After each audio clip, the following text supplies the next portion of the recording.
वह बहुत अच्छी चीज नहीं होती है, लेकिन जब किसी व्यक्ति के अधिकार, हित और सत्व का हनन होता है तो वह कहाँ जाएगा? वह या तो जाएगा थाने जाएगा या कचहरी आएगा। एक व्यवस्था जो है आर्टिकल 40 संविधान में ग्राम पंचायत की व्यवस्था की गई थी। आदरणीय महात्मा गांधी जी के आदर्शों की संकल्पना के तहत ग्राम स्वशासन के तहत यह अनुच्छेद, जिसमें कि निचले स्तर पर, ग्रामीण स्तर पर, पंचायत स्तर पर यह व्यवस्था की गई कि सरपंच का कोर्ट हो, वहां पर भी मुखिया और सरपंच न्याय करते हैं। तो छोटे छोटे मामले जो हैं उनका निदान यदि उसी स्तर पर कर लिया जाएगा तो कोर्ट कचहरी में जो है जो भीड़ लगी रहती है और जिसके कारण मुख्य मुद्दे जो है उससे न्यायाधीश का दिमाग भटक जाता है, वहां पर उसको कंट्रोल करने में मदद मिलेगी। हम दरखास्त करेंगे, निवेदन करेंगे कि छोटे छोटे मामले जो हैं उसको हमारे जो मुखिया सरपंच हैं आदरणीय वो वहीं पर निपटा ले। अब यदि आ ही गया है मामला तो उसका भी है समाधान करने का कि आपस में आप मेल मिलाप कर लीजिए।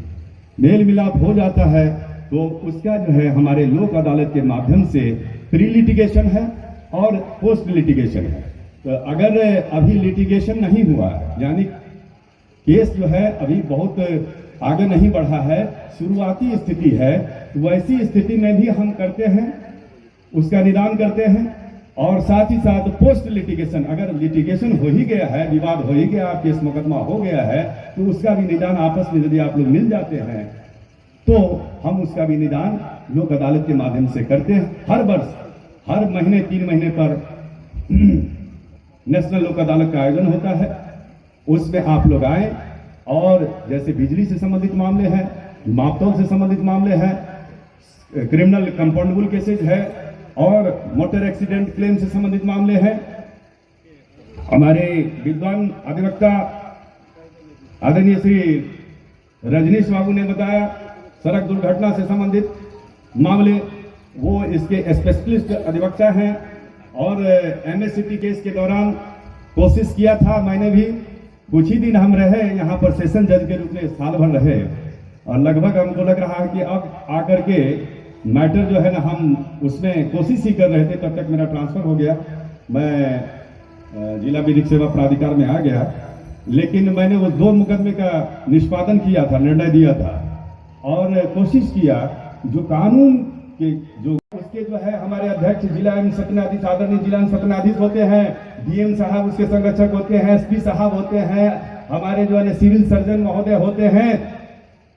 ये सभी लोग बैठते हैं, हम भी रहते हैं। हम एज ए मेंबर नहीं है लेकिन हमारा वहां रहना जरूरी है, हम भी रहते हैं। जज साहब हमको बुलाते ही हैं, जो भी होता है, तो सेक्रेटरी का भी वहां रहना जरूरी है क्योंकि आएगा तो फिर वहीं से फंड जाएगा, इसलिए हम लोग देखते हैं वहां पर जो भी एक निष्कर्ष होता है, निर्णय होता है कि इतना से इतना जो पीड़िता की स्थिति है, परिस्थिति है, उसकी आर्थिक स्थिति, इन सब चीजों पर विचार विमर्श करते हुए मैक्सिमम ज्यादा से ज्यादा उनको मुआवजा देने का प्रयास किया जाता है। इस मामले में हमारे जो आदरणीय डीएम साहब हैं बहुत ही अच्छे हैं और उनको क्या कहा जाए कि संवेदनशील हैं। और हम 1-2 बार मीटिंग में बैठे थे तो जैसे 6 लाख भी दिया जा सकता है, उन्होंने कहा 8 लाख मैक्सिमम है, कहते नहीं इसको बहुत ही आर्थिक स्थिति इसका गड़बड़ है, इसको 8 लाख तक दिया जाए। हमने देखा सुना इसलिए मैं कह रहा हूँ। तो हमारे डीएम साहब बहुत अच्छे हैं और ऐसे जो मामले हैं उन सभी मामलों का हमारे यहाँ निष्पादन होता है। हम थोड़ी संक्षेप में आपको जो है ना कुछ योजनाओं के बारे में, जैसे हमारे पूर्व के आदरणीय वक्ताओं के द्वारा कहा गया और उसके बारे में भी बताएंगे, लेकिन उच्चतम न्यायालय, माननीय उच्च न्यायालय आदरणीय जिला एवं सत्र न्यायाधीश महोदय के द्वारा कहा गया है और जो फंड जो है वह केंद्र सरकार और राज्य सरकार की है, वह निःशुल्क विधिक सहायता की जो बात आती है वह उसके अंतर्गत वह आपका एक मौलिक अधिकार है और मौलिक अधिकार के तहत गारंटीड है। आर्टिकल 21 में 21 में एमएच हास्काट और हुसैनारा खातून के बाद में कहा गया निःशुल्क विधिक सहायता प्राप्त करना और स्पीडी ट्रायल प्राप्त करना हर एक व्यक्ति का मौलिक अधिकार है। और आर्टिकल 39A जब आप पढ़ेंगे तो उसमें भी आपको दिया गया राज्य के नीति निर्देशक सिद्धांतों के तहत 36 से लेकर के 51 तक है।